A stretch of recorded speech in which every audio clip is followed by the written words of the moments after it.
পাগল মোহন চিন্তা ভাবনা কইরা তোমার দিও তোমার মন। ছি ছি ছি ছি ছি ছি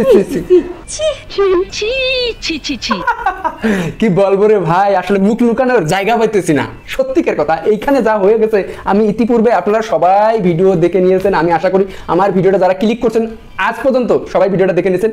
এই যে আলোর পথ, এই আলোর পথের যে যাত্রীদেরকে নিয়ে কিছু কথা হবে। হ্যাঁ, শুধু আলোর পথের যে যাত্রীদের তাদেরকে নিয়ে, দুই বন্ধুকে নিয়ে কথা আছে, এবং বিশেষ করে ইম্পর্টেন্ট কথা, মানুষের মাথা মস্তিষ্ক আজকে কোন দিকে যাচ্ছে রে ভাই সেটা নিয়ে কথা হবে। এই পিকচারটা দেখেন, আমি কিভাবে হাগু করি সেটা দেখার চাহিদা। চি চি চি চি চি চি কি বাপ রে, মানুষ এগুলো কি ভাবা যায়?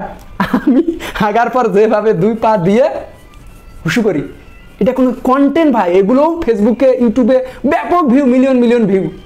কি মিরাজ আফ্রিদি কেমনে হাগা করে সেটাও আপনারা সেলিব্রিটি বানাইছেন, এগুলো আপনাদেরকে নিতে হবে, আমরা নেবো না। এগুলোর দায়িত্ব কিন্তু আপনাদের। হ্যাঁ, আজকের দায়িত্ব কিন্তু আমাদের। ওই যে আমরা যাদেরকে সেলিব্রিটি তৈরি করছি, বানাইছি, তাদের পাপ কাজ তো আমাদেরকে নিতে হবে। আমরা যাদেরকে ভোট দিছি তাদের কাছ থেকে তাদের যে আকাম কুকাম সেগুলো আপনাদের অটোমেটিক আপনার ঘাড়ে চলে যাবে।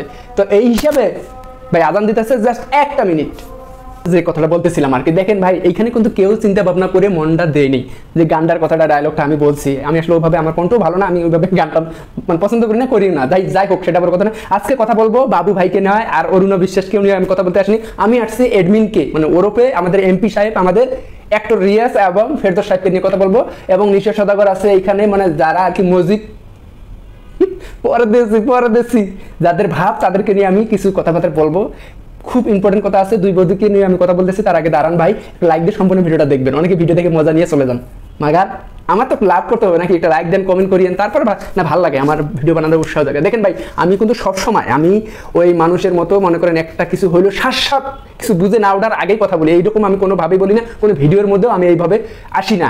তো আমি একটু ধৈর্য ধরি, আমি দেখতেছি এটার শেষ কথা এবং কি সব এ টু জেড আমি তুলে ধরার চেষ্টা করি। দেখেন এইখানে যা হয়ে গেছে, ইতিপূর্বে যা ঘটে গেছে, এইখানে যদি কোনো কারণে দুই বৌদির এক বৌদি আমাদের এই গ্রুপে থাকতো, আজকের দিনটা আরো কোনভাবে নিয়ে যেত। এদের যে জনপ্রিয়তা এইখানে যারা আছে, এইখানে আদার্স, যে আমি কাউরে নাম উচ্চারণ করতে চাই না, এখানে শুধু থাম্বনেলটার মধ্যে দেখেন এই আদার্স যারা আছে দুই বৌদি বাদ দিয়ে, এদের সবার জনপ্রিয়তা এক পাশে দিবেন, আর ছোট বৌদির জনপ্রিয়তা অথবা বড় বৌদির জনপ্রিয়তা এক পাশে, সমান হয়ে যাবে।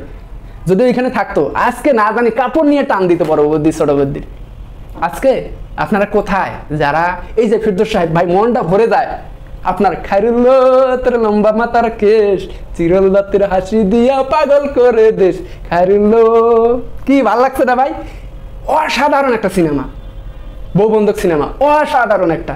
বিশেষ করে সামনের সাথে কয়েকটা গান আছে ভাই, সিনেমা আছে ব্যাপক, আর্টিস্ট হিসেবে ব্যাপক এক সময় ছিল ভাই, খুবই ভালো লাগছে। এটা বাস্তব কথা, আপনাকে ওই হিসাবে আমি ভালোবাসতাম। কিন্তু মাগার আপনি যে কাজকর্ম করছেন এটার মধ্যে আমি কোনোভাবে এলাও করবো না। আর এই বাংলার জনগণ আপনাকে চায় না। আপনি আবার যে দেশে যাওয়ার চেষ্টা করছিলেন, যে দেশে বাসা বাঁধার চেষ্টা করছিলেন, সেই দেশের ফ্লাইট ধরেন ভাই, আপনাকে আর বাংলাও রাখবে না। আপনি যেমন আপনি যে জায়গায় আপনারা জানেন, ভারতে যে ওইখানে জায়গা করতে চাইছিল, এমএলএ হতে চাইছিল এই ফেরদৌস সাহেব, লুবি এবং কি ধান্দাবাজ, একজন প্রতারক, একজন কি বলেন আপনারাই, একে কি বলে ছোট করবে না। যদি কোনো ওয়ার্ড থাকে আপনারা বলে যান কমেন্ট বক্সে। তো এই লোকটা কিন্তু ওই ক্ষমতাশীল বিজেপির পক্ষে নিয়ে মাঠে নামছিল, এর কারণে কিন্তু দাদা কিন্তু ঘাত ধরে পাঠাই দিছে, বলে যাও তোমার ওইখানে যাও। আর এখন তো আমাদের দাদি তো দাদার কাছে যে আছে, তো দাদির যে নাতিপুতি ছোঁয়া পোয়া এগুলো যে আছে, এগুলো এখন যাওয়ার ব্যবস্থা তো আর দাদি করতেছে না। এখন আপনারা কি করবেন বলেন? ওই আমাদের কাছে তো আত্মসম্মান করতে হবে আপনাদেরকে, উপায় নাই। আপনাদের দাদি আপনাদেরকে নিবে না, আপনার দাদাও ভালোবাসা কমে গেছে, কবে জানি ঘর থেকে বাইর করে দেয়। আপনার দাদির যাওয়ার জায়গা নাই, আর আপনারা তো দূরের কথা, সেটা বড় কথা না, ওই পাশে যাবো না। রাজনীতির কথা গেলে ভাই অনেক কথাবার্তা বলতে হয়, স্কিপ করেন ওটা। কাজের কথায় আসেন। হ্যাঁ, ছোট বৌদিকে নিয়ে কথা বলবো, বড় বৌদিকে না বললেই না সেই বিষয়গুলো। দেখেন আজকে যে অরুণা বিশ্বাসের জায়গা, যদি আজকে বড় বৌদি বিশ্বাস থাকতো, ও বিশ্বাস যদি এই গরম পানিটা ওনার পিছন দিয়ে এখন তো পাবলিক দিতে চাচ্ছে, এখন যদি মাঠে যদি দেখা পায়, অথবা খাড়ে দেখা পায়, অথবা ব্রিজে দেখা পায়, সেইখানে তো গণধর্ষণ হয়ে যেতে পারে। এখন এদের নিরাপত্তা দেওয়ার জন্য তো আরেকটা ফোর্স তৈরি করতে হবে। এখন এই বাংলার জনগণ এখন তো গরম পানি ওদের ওই দিক দিয়ে দিতে চায়। এখন আপনারা কি বলেন ভাই? খারাপ নিয়েন না, আমি খারাপ কথা বলতে চাই না, বাধ্য হয়ে যাই। তো এই যে আমাদের উপরে যারা এগুলো করতে চাইছিল, এবং কি গ্রুপে যারা গিয়েছেন ভাই, দেখছেন ব্যাপক ভাইরাল হয়ে গেছে, তাদের কমেন্ট থেকে শুরু করে তাদের কথাবার্তা কোনোভাবেই মনে হয় না এরা আর্টিস্ট, এরা শিল্প, এরা একটা করে অ্যাক্টর আমার কোনোভাবে মনে হয় না। আমি জানি ছোটো থেকে শিল্পীরা বড় মনের মানুষ হয়, শিল্পীরা অনেক ভালো হয়, শিল্পীদেরকে মানুষ ফলো করে, আর শিল্পীরা বড় মনের মানুষ হয়। তাদের এই যে নোংরামি, তাদের যে এইগুলা, এরা সবাই ছিল ধান্দাবাজ এখানে, এটা বাস্তব কথা। এরা সবাই চাইছিল দাদির আসল ধরে। ওই যে ফেরদৌস সাহেব এমপি হয়েছে, তার পিছনে পিছনে রিয়াজ সাহেব ছিল বলে, সেও আস্তে আস্তে। তো এই টাইম লাইনে থাকার জন্য এই এমপি হওয়ার লোভে কিন্তু এরা পড়ছিল। ওই যে আলোতে যায় অন্ধকারে পড়ে গেল। অতি লোভ ভালো না, অতি লোভ করতে চাই, এই ধরাগুলা খাইছে।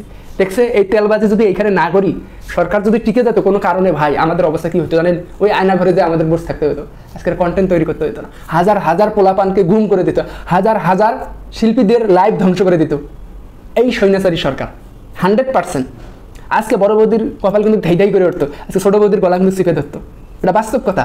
আজকে শাকিব খানেরও গলা কিন্তু চিপে ধরতো, কেননা শাকিব খানের ছাত্রদের পক্ষে কথাবার্তা বলছিল, তারও কিন্তু দিন ছিল না, তাকেও গলা চিপে ধরতো। আর হ্যাঁ, আমি দেখলাম উজ্জ্বল সাহেব, যেটা না বলি না, তাকে আমি 70 দশক নাকি 90 দশক সেটা বড় কথা না, কিন্তু ওনার আমার ছবি দেখা হয়নি, ভদ্রলোকের তো জানি না, উনি একজন সম্মানিত ব্যক্তি, তাকে আমি সম্মান রেখে কথা বলতে চাই।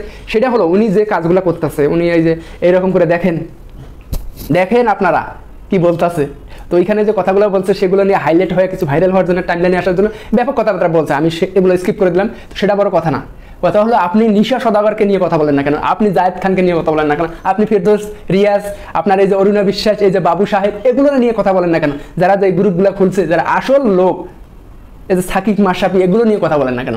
আপনি কার পিছনে পড়ে গেছেন জানেন বলে এই লোকটারে নিয়ে যদি খোঁচা দেয়, তাহলে আমি টাইমলাইনে আসবো, এবং আমি অনেক দিন পর এফডিসির মধ্যে আসলাম, আমাকে নিয়ে সমালোচনা আলোচনা কিছু একটা হবে, সেই জিনিসটা বুঝে গেছে নায়ক উজ্জ্বল।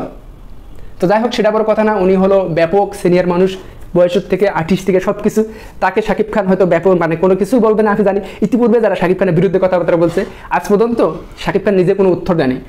তার শুভাকাঙ্ক্ষী অনেকেই আছে, অলরেডি ফারজানা আপনি তো পুরো ধোয়া দিছে, হুল পাউডার, ডিম পাউডার দিয়ে অনেকে ধুইছে, তো আমি আর ধুইতে চাই না। তবে একটা কথাই বলি, আসলে ভালো মানুষেরই অনেক কিছু থাকে, দোষগুণ থাকে, একটা খারাপ মানুষের অত দোষগুণ থাকে না।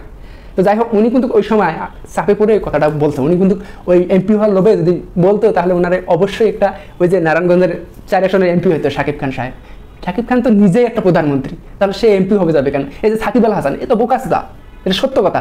সে নিজেই একটা রাষ্ট্র, ইমরান খানের মতো তার জনপ্রিয়তা, তার চেয়ে বেশি পপুলার। তো আমাদের মাশরাফি ভাই, সে চাইলে আজকে প্রধানমন্ত্রী হইতে পারতো। মাশরাফির যে বাংলাদেশের যে জনপ্রিয়তা ছিল, এগুলো তো সব বোকাচোদা, বললাম না? তারা সামান্য তাদের এমপি হওয়ার লোভে তারা নিজের মনুষ্যত্ব সবকিছু বিক্রি করেছে। এরা একবার ভাবলো না বলে, যারা আমাকে সাপোর্ট দিয়ে এই পর্যায়ে নিয়ে আসছে, যারা আজকে আমাকে মাশরাফি বানাইছে, আজকে আমাকে সাকিব আল বানানো কি 45 নাম্বার দিয়েছে, তাদের কথা আমরা একবারও কি মাথায় আসলো না? তাদের কথা, তাদের চিন্তা ভাবনা, তাদেরকে নিয়ে কি এরা একবারও ভাবে না? যাদের জন্য আমরা চোখের পানি ফালাই দিই, দেখে পুরা মনে করেন আপনার তছনছ হয়ে যায়, তাদেরকে অন্তরস্থিতি ভালোবাসি, তারা কি করে? আমাদেরকে আসলে কি ভালোবাসে, নাকি আমাদেরকে নিয়ে তারা উপহাস করে? তো যাই হোক ভাই ব্রাদার, সেটা বড় কথা না। কথাবার্তা বললে তো ভাই আমি ব্যাপক বলে ফেলি, আসলে দেখতে টাইম অনেক চলে যায়, ভিডিওটা লং হয়ে যায়। আর আপনারা টেনে টেনে কথা দেখেন, 2 মিনিট 1 মিনিট দেখি, সব অ্যাভারেজ ভিউ দেখে আমার মাথা ঘুরে যায়। বলে ভিডিও বানাইলাম 10 মিনিট 11 মিনিটের হয়ে গেল, মাগার আমার ভিউ অ্যাভারেজ এসে দেখি 2 মিনিট। তো যাই হোক, ভালো থাকেন। আর হ্যাঁ, ভুলে যাবেন না, যার যার ধর্ম আগে। আমরা যে কোনো ধর্ম হতে পারে ভাই, কাজ পরে, ধর্ম আগে।